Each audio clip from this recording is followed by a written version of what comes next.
오늘 우리에게 주시는 하나님의 말씀, 요한복음 5장 39절 함께 봉독하겠습니다. 너희가 성경에서 영생을 얻는 줄 생각하고 성경을 연구하거니와 이 성경이 곧 내게 되어야 증언하는 것이니라. 아멘. 우리가 종교개혁의 원리라고 하면 오직 성경, 오직 믿음, 오직 은혜, 오직 그리스도, 오직 하나님께 영광, 이렇게 5가지 원리를 듭니다. 오늘부터 5주에 걸쳐서 종교개혁의 원리들을 한 가지씩 살펴보면서 은혜를 나누기를 원합니다. 오늘은 오직 성경이라는 제목으로 말씀을 나누도록 하겠습니다. 한번 따라해 보겠습니다. 오직 성경, 오직 성경. 지금으로부터 500년 전인 1517년 10월 31일 날 마틴 루터는 독일 비텐베르크 성교의 문에다가 95개 조항의 반박문을 붙임으로써 종교개혁의 신호탄을 쏘아 올렸습니다. 당시 루터가요, 사제였습니다. 그리고 교수였습니다. 비텐베르크 교수로서 성경을 연구하고 신학을 가르치다 보니까 가톨릭 교회에서 하는 것들이 성경의 가르침과 다르다는 것을, 성경에서 많이 이탈해 나갔다는 것을 깨닫게 되었습니다. 당시 가톨릭 교회에서는요, 교황의 권위를 주장했고요, 마리아를 숭배했고요, 그리고 성자와 성물을 숭배했고요, 성찬식을 할 때 받는 떡과 잔이 그리스도의 실제의 몸과 피라고 화채설을 주장했습니다. 게다가 당시 로마의 성 베드로 성전을 무려 150년에 걸쳐서 짓다 보니까, 그것도 최대로 크고 화려하게 짓다 보니까 건축비가 모자란 겁니다. 그러자 교황청에서는 이 부족한 건축비를 충당하기 위해서 면죄부를 발행하여서 팔기 시작합니다.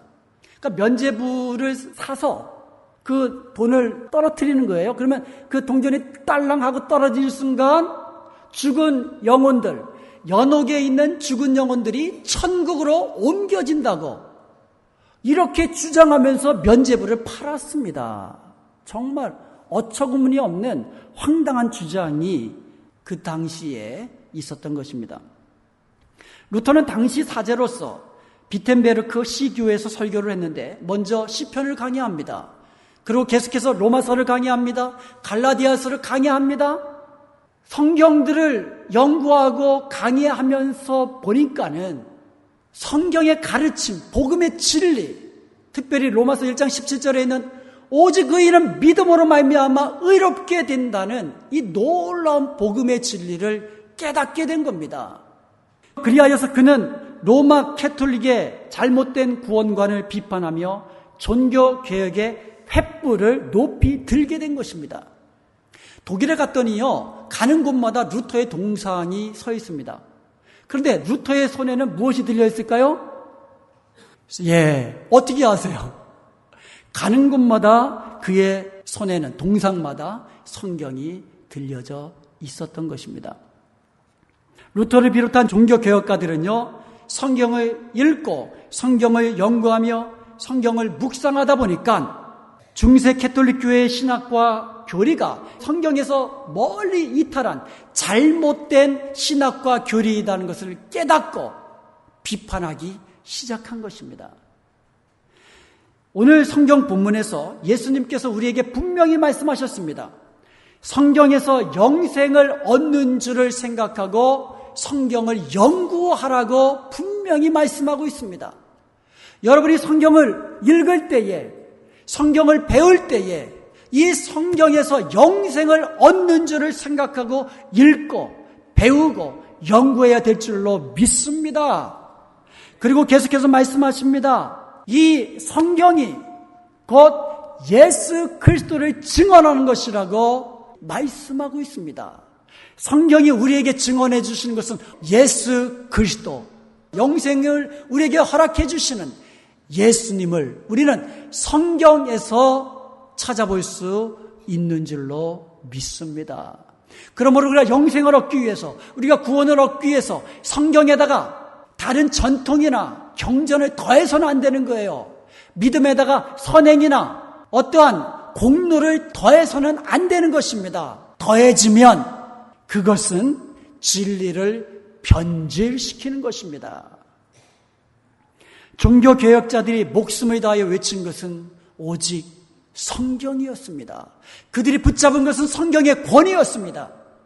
그런데 종교개혁자들의 위대한 점은요, 성경의 진리를 가지고 잘못된 신학과 교리를 비판한 것에 그친 것이 아니라 그들 스스로가 성경대로 살려고 영적으로 몸부림치며 목숨을 다하여 성경을 지키며 살았다는 점에 있다는 겁니다. 목 잘라 죽으면서까지도, 화형당해 죽으면서까지도 성경의 진리를 지키면서 성경대로 살려고 그렇게 몸부림쳤던 사람들이 종교 개혁자들이었습니다.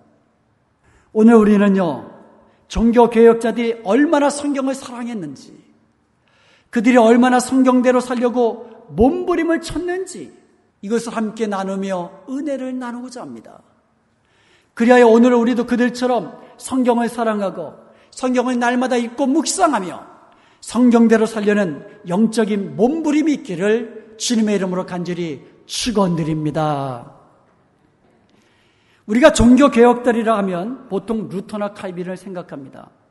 물론 그들에 의해서 종교개혁의 물꼬가 터졌고 완성되었습니다. 그런데 여러분, 뚝이 터질 때 어느 날 갑자기 꽝 하고 터지는 거 아닙니다. 그 전부터 조금씩 균열이 생기기 시작하다가 한순간에 꽝 하고 뚝이 터져 나가는 겁니다. 종교개혁도 마찬가지입니다. 루터가 95개조의 반박문을 비텐베르크 성교회 문에다가 못으로 꽝꽝꽝 박기 이전부터 프랑스의 피터 발도, 이탈리아의 사브나놀라, 영국의 위클립, 체코의 얀 후스라는 종교 개혁가들이 있었던 것입니다. 그들을 다 살펴볼 수는 없고 그 중에서 오직 성경이라는 주제와 관련된 위클리프와 얀 후스에 대해서 잠시 말씀을 나누도록 하겠습니다.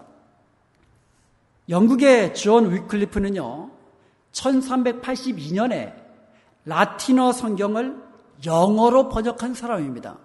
당시에 라틴어로 된 성경은 소수의 사람, 소수의 사제들만이 전유물로 소유한, 그리고 라틴어 성경을 다른 자국어로 번역한 것이 엄격하게 금지된 그러한 시대였습니다. 여러분에게 라틴어로 된 성경책을 드리면 여러분 가운데 읽으실 수 있는 분이 있습니까? 라틴어로 된 성경을 읽을 수 있는 사람은 그 당시에 일반인들은 아무도 없었습니다. 라틴어를 읽을 줄도 몰랐고 라틴어 성경도 없었고 오직 사제들과 수도사들만이 그것을 가지고 그렇게 설교했던 그런 시대였습니다. 그런 상황에서 위클리프는요, 생명을 걸고 라틴어로 된 이 성경을 자국어인 영어로 번역을 했습니다. 그리하여 그는 교황청으로부터 이단으로 낙인 찍히게 되었고요. 많은 탄압과 고난을 당하며 살다가 성경 번역을 완료한 지 2년 후에 죽게 되었습니다. 이처럼 위클리프는 아무것도 이루지 못한 채 죽은 것 같았지만 그렇지가 않았습니다. 위클리프가 번역한 성경을 읽고 배우고 전했던 후예들이 생겨난 것입니다. 그들을 롤라드라고 부릅니다. 롤라드. 이 롤라드들은요, 교황청으로부터 엄청난 박해를 받았습니다. 그들이 번역된 성경을 가지고 있다가 잡히면 화형, 그리고 성경을 전하는 모습만 보이면 잡아다가 화형시켜 죽였습니다. 심지어 교황청은요, 성경을 번역한 위클리프를 생각만 해도 막 열이 올라가지고 죽은 지 44년이나 된 위클리프의 무덤을 파헤치고 그의 유골을 꺼내가지고 불태워가지고 물에다가 던져버렸습니다. 한국에서는요, 올해가 종교개혁 500주년 되거든요. 그래서 그것을 기념하기 위해서 15세기 위클리프의 후예들인 롤라드의 이야기를 그린 더 북이라는 뮤지컬을 1년 내내 상설 공연하고 있습니다. The book, 성경을 가리키는 말입니다. 그런데 롤라드는 바로 The book, 살아있는 성경책이라는 뜻입니다. 롤라드가 살아있는 성경책이라는 것이에요. 이들은 더 이상 성경을 소유할 수 없었습니다. 성경을 말할 수 없었습니다. 성경을 전할 수 없었습니다. 잡히면 화형당해 죽습니다. 그러자 그들은 제일 먼저 한 일이 자신의 이름을 바꾸는 일이었습니다. 성경책의 이름으로 자신의 이름을 바꿉니다. 나는 마태, 너는 마가, 너는 누가, 너는 요한, 너는 디모데, 너는 디도, 이렇게 자신의 이름을 성경책의 이름으로 바꾸어 버립니다. 그리고 그 성경, 자신의 이름으로 된 성경을 암송하기 시작합니다. 여러분, 성경책이 틀리면 안 되잖아요. 그러니까 토시 하나 틀리지 않도록 외우고 또 외워나갑니다. 이제 그들에게는 책으로 된 성경책, 더 북은 없었습니다. 그러나 그들이 모이면 살아있는 성경책이 된 것이에요. 마태, 마가, 누가, 요한이라는 사람이 모이면 사복음서가 되고, 디모데와 디도라는 이름을 가진 사람이 만나면 목회 서신이 된 것이에요. 그들이 곧 살아있는 성경책이었습니다. 엄청난 박해 속에서도 그들은 진리의 말씀인 성경을 지키고 전하기 위해서 목숨을 건 사람들이었고, 그들이야말로 성경을 지키기 위하여 스스로 성경이 된 The Book, 살아있는 성경책이었던 사람들이었습니다. 영국에 위클리프가 있었다면 체코에는 종교개혁의 새벽별이라고 불리우는 얀 후스가 있었습니다. 얀 후스는 위클리프로부터 많은 영향을 받았습니다. 오직 성경만이 진리라고 주장하면서 교황의 권위와 사제주의를 비판하였고요, 잘못된 구원관과 성찬관을 성경으로 비판했습니다. 체코의 수도 프라하에 가면 구시가지 한가운데 얀 후스의 동상이 있었습니다. 그 동상 밑에는 진리를 사랑하고 진리를 말하고 진리를 행하라는 그의 명언이 새겨져 있습니다. 얀 후스는요, 진리를 사랑한 사람이었고, 진리를 말한 사람이었고, 진리를 전한 사람이었습니다. 진리를 행한 사람이었습니다. 얀 후스의 위대한 점이 있다면요, 진리를 사랑하고 진리를 전한 것뿐만 아니라 몸소 성경의 진리의 말씀대로 행했다라는 거예요. 목숨을 두려워하지 않고 진리대로 행했다는 것입니다. 저 얀 후스의 동상이 있는 그 광장 한가운데서부터 도보로 얼마 가지 않으면 그가 1402년부터 1412년 동안 설교하며 목회했던 베들레헴 교회가 있습니다. 얀 후스는 이곳에 목회하면서 성경의 진리대로 목회했습니다. 그는 아무도 읽지 못하는 라틴어로 된 성경을 자국어인 체코어로 번역을 했습니다. 그리고 그 당시 아무도 알아듣지 못하고 이해하지 못하는 라틴어로 설교하는 것 대신에 누구나 알아듣고 이해하고 은혜 받을 수 있는 체코어로 설교를 한 겁니다. 그리고 그 당시에 성찬식을 할 때는요, 성도들이 사제 앞으로 나가 입을 벌리면 사제가 떡을 떼어서 입에 넣어줍니다. 그런데 성찬의 잔은 사제만 마십니다. 왜 그러냐면 로마 캐톨릭에서는요, 화채설을 주장합니다. 성찬의 떡과 잔을 받아서 마실 때에 이 잔과 떡이 실제 예수 그리스도의 몸과 피라고 그렇게 믿습니다. 그러니까 그들이 받는 이 포도주가 실제 예수님의 피라고 생각하니까 한 방울이라도 떨어지면 큰일 나는 겁니다. 그래서 한 번은 포도주를 흘린 적이 있어요. 그 후로부터 로마 교황청에서 이 성찬의 잔은 오직 사제들만 마시도록 그렇게 만들어버렸습니다. 그런데 얀 후스는요, 성경대로 성찬식을 거행한 겁니다. 성찬의 떡뿐만 아니라 성찬의 잔도 성도들에게 다 나누어준 겁니다.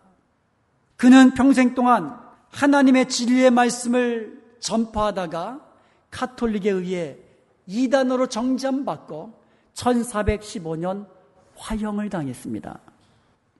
얀 후스는 화형을 당해서 불타는 장작 위에 불타 죽었지만 그를 따르는 무리들은 오히려 점점 늘어났습니다. 체코의 모라비아 지방에서 얀 후스를 따르는 무리들을 모라비안이라고 부릅니다. 이 모라비안들이 계속되는 박해를 피해서 1722년 독일의 한 작은 마을 헤른후트에 정착하게 됩니다. 헤른후트의 진센돌프라는 백작이 그들을 보호해 줍니다. 그들을 정착토록 그렇게 만들어줍니다. 그리고 교회를 지어서 모라비안 교도들이 거기서 예배를 드리며 지금까지도 그곳에서 예배를 드리고 있습니다. 헤른후트라는 조그만 마을 언덕에 후트버그라는 기도탑이 있습니다. 저게 그 모라비안 교도들이 하루 24시간 1년 365일 무려 100년에 걸쳐서 그들은 중보하며 릴레이로 기도를 드렸습니다. 저들은요, 조국의 신앙 문제와 핍박받는 이들을 위해서 기도했습니다. 그들은 저곳에서 탁 트인 동서남북을 사방을 바라보면서 세계 선교를 위하여 기도했던 것입니다. 무려 100년 동안 하루도 빠짐없이 저들은 기도했습니다. 저들은 기도만 하고 있지 않았습니다. 그들 가운데 실제로 세계 선교에 헌신했던 무리들이 많이 일어났습니다. 심지어 그들 가운데는요, 복음을 전하기 위하여 스스로 노예가 된 사람들이 있었습니다. 노예로 팔려갑니다. 그러면 팔려간 그곳에서 노예가 되어서 그들은 영생을 얻게 하는 복음을 전한 것입니다. 십자가에 달린 예수 그리스도를 노예로 팔려간 그곳에서 노예의 신분으로 전했던 저들이었습니다. 믿음으로 얻는 복음의 진리를 그들은 그렇게 전했던 것입니다. 오늘 우리에게도 이들처럼 성경대로 살려는 몸부림이 있어야 될 줄로 믿습니다. 성경이 우리에게 임할 때에 아멘으로 받고, 이 말씀은 지금도 살아있는 하나님의 말씀이십니다. 지금 내게 주시는 하나님의 음성입니다. 아멘으로 받고 그 말씀대로 살려는 영적인 몸부림이 우리에게도 있어야 될 줄로 믿습니다. 야누스는 나무 장작더미 위에 불에 타서 죽었습니다. 화형당하기 직전에 그가 이런 말을 했다고 합니다. 후스는 체코말로 거위라는 뜻입니다. 나는 비록 지금 거위처럼 타 죽지만 100년이 지난 후에는 불에 태워 죽일 수도 없고 구워 먹을 수도 없는 백조 같은 사람이 나타날 것이다. 그의 예언대로 100년 후에 백조와 같은 루터가 태어나게 됩니다. 루터는 야누스의 영향을 크게 받은 인물입니다. 루터는 사자였고요, 대학 교수였고요, 루터는 위대한 설교가였습니다. 그는 성경을 연구하고 가르치며 설교하다가 마음속에 의문이 들기 시작한 겁니다. 그러면서 성경에 비추어 면죄부는 성경에 어긋난 것이다라고 비판하기 시작합니다. 성경을 비추어서 잘못된 로마의 교황의 권위를 비판하기 시작합니다. 사제주의를 비판하기 시작합니다. 고해 성사를 통하여 죄를 용서받는다는 것은 성경에 어긋난 것이다고 그렇게 비판하기 시작합니다. 그것을 95개 조항의 반박문을 써서 비텐베르그 성교회 정문에다가 갖다 붙이면서 이제 우리 한번 이 주제를 놓고 논의해보자, 토의해보자, 그런 마음으로 95개 조항을 붙였는데 기자들에 의해서 이것이 기사화된 겁니다. 2주 만에 독일 전역에 퍼졌고요, 한두 달 만에 유럽 전역에 퍼져나간 것입니다. 어떻게 그런 일이 가능했겠습니까? 그때부터 한 70년 전에 구텐베르크에 의해서 금속 활자가 발명이 되어서 인쇄술이 시작된 겁니다. 그러니까 인쇄물로 찍어가지고 한두 달 만에 유럽 전역에 95개 조항이 그대로 전파된 겁니다. 그때부터 루터는요, 로마 교황청에 찍힌 몸이 되었습니다. 그때부터 4년 후에 보름스 제국교회 이후에 이단으로 정제되어서 누구든지 루터를 보면 죽여도 좋다라는 교황청의 그 명령이 떨어진 것입니다.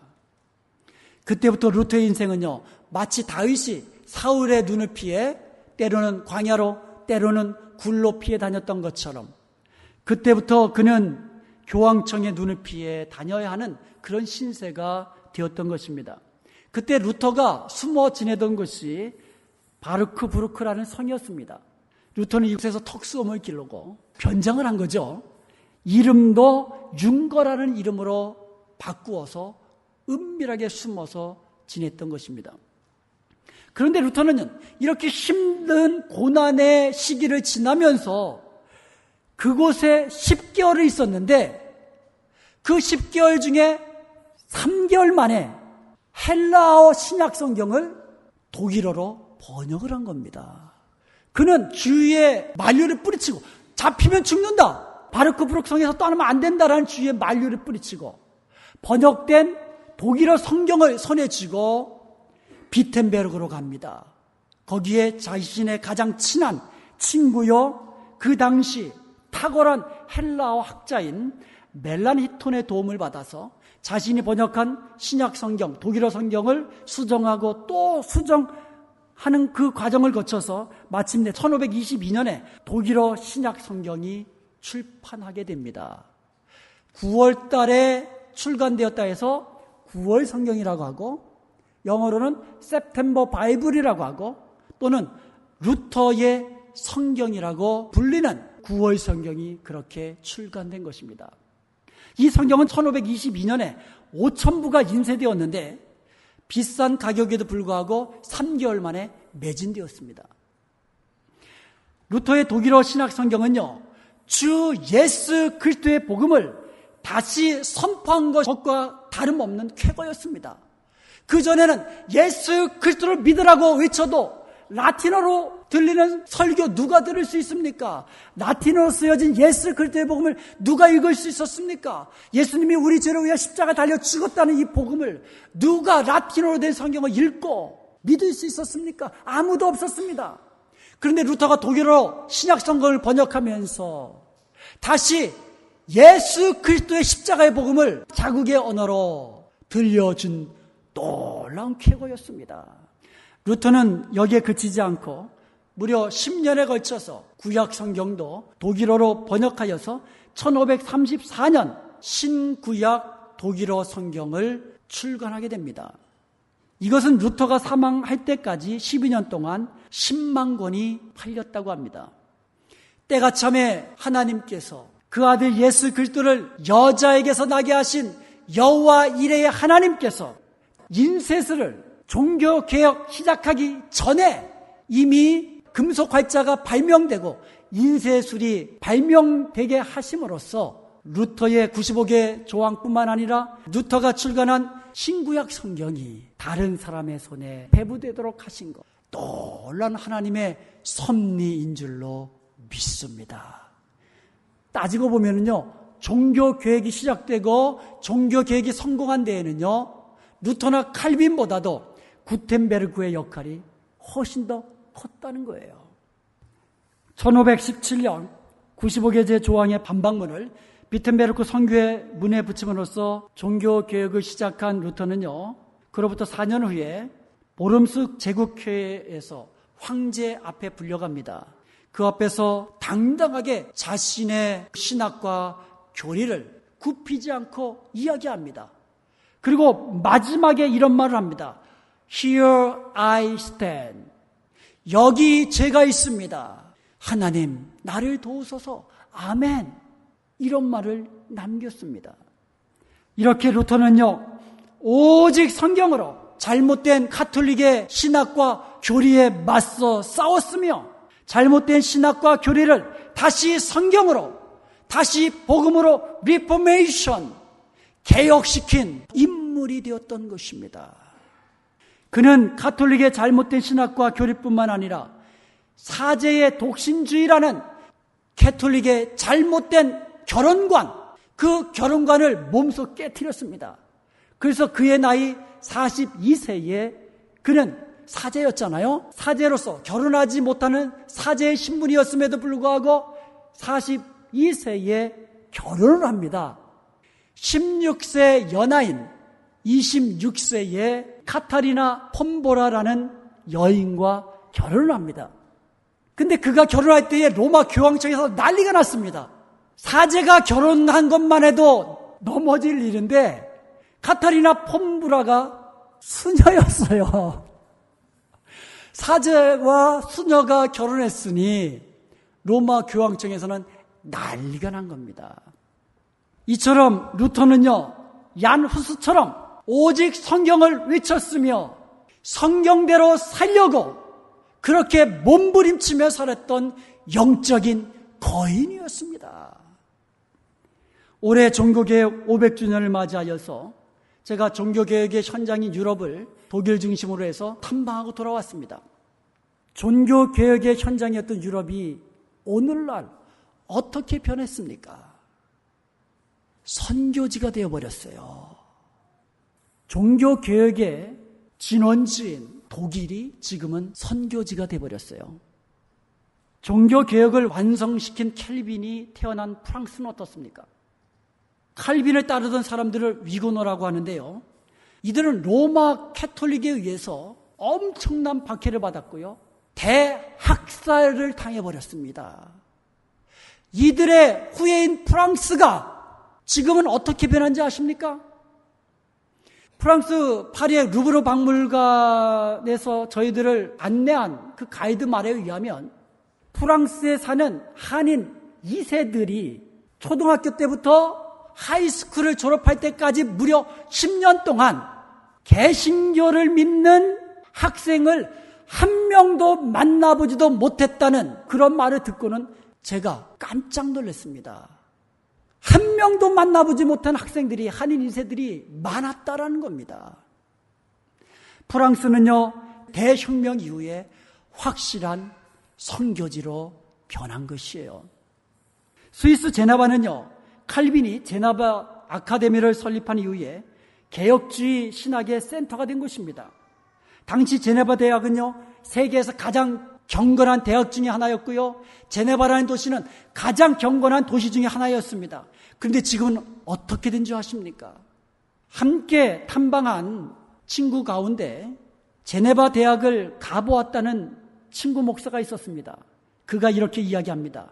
제네바 대학을 가보았더니 마약을 파는 사람들이 많았고 창녀가 거기 있었는데 몸에 문신을 했는데 이렇게 써 있답니다. 나를 사주세요. 종교개혁을 일으킨 발원진 그리고 완성시킨 유럽이 왜 오늘날 이 지형이 되었을까요? 그들의 손에서 성경을 놓아버렸기 때문입니다. 더 이상 그들은 성경을 사랑하지 않기 때문입니다. 더 이상 그들은 성경을 읽고 묵상하지 않기 때문입니다. 더 이상 그들은 성경을 말하지 아니하고 전하지 아니하고 더 이상 그들은 성경대로 살지 않기 때문인 줄로 믿습니다. 지금 우리는 어떻습니까? 지금 나는 어떻습니까? 내 손에 성경이 들려져 있습니까? 나는 지금 성경을 사랑하고 있습니까? 성경을 날마다 읽고 묵상하며 성경대로 살려고 몸부림치며 살고 있습니까? 한번 돌아보아야 될 때인 줄로 믿습니다. 오늘날에는 이성으로 과학으로 성경의 옳고 그름을 판단해버립니다. 이런 세대에 우리는 다시금 오직 성경을 외쳐야 될 줄로 믿습니다. 아멘. 오직 성경을 외쳤던 종교개혁자들은요, 진리를 수호하기 위하여, 진리를 지키기 위하여 목이 잘리고 화형당해 죽어가면서도 그들은 성경을 지키며 성경대로 살렸던 그런 사람들이었습니다. 우리는 그들로부터 성경을 사랑하는 법을 배워야만 합니다. 성경을 말하고 성경대로 행하는 저들의 모습을 배워야 될 줄로 믿습니다. 루터는요, 95개 조항의 방방문을 성교의 문에다가 붙이면서 92조항에서 이렇게 외칩니다. 그리스도의 백성을 향하여 평안도 없는데 평안하고 부르짖는 예언자들은 다 물러가라 외칩니다. 93번 조항에서 그리스도의 백성을 향하여 십자가라고 부르짖는 모든 예언자들은 축복을 받을지어다 이렇게 외칩니다. 십자가를 외치는 설교가들에게 축복이 있을지어다라고 선포한 겁니다. 그리고 94번과 마지막 95번 조항에서 그리스도인들은 교회의 머리이신 그리스도를 부지런히 따르도록 훈계를 받아야 하며 평안의 보장보다는 오히려 많은 고난을 통하여 하늘나라에 들어가는데 더욱 신뢰를 가져야 한다고 그렇게 선포하면서 마지막 95조항을 마감합니다. 종교개혁의 영어로 리포메이션이라고 합니다. 다시 본질로, 다시 성경으로 돌아가는 것이 개혁입니다. 종교개혁가들은 이렇게 이야기했습니다. 교회는 날마다 개혁되어야 한다고. 우리 성도들은 날마다 개혁되어야 될 줄로 믿습니다. 날마다 성경으로, 날마다 본질로 돌아가야 하는 것이 우리 예수 믿는 성도들의 삶의 모습인 줄로 믿습니다. 주님의 진리의 말씀은 살아서 운동력 있는 말씀인 것을 믿으시기를 축원드립니다. Here I stand. 주님, 내가 주님 앞에 있습니다. 주님, 내가 주님의 말씀 앞에 있습니다. 내가 주님의 말씀 붙잡고 내 생명 다해 주님 말씀대로 살기로 결단합니다. 주님, 나를 도우소서. 아멘. 이러한 심령으로 살아야 될 줄로 믿습니다. 한번 따라하십시다. 진리를 사랑하고 진리를 말하고 진리를 행하라.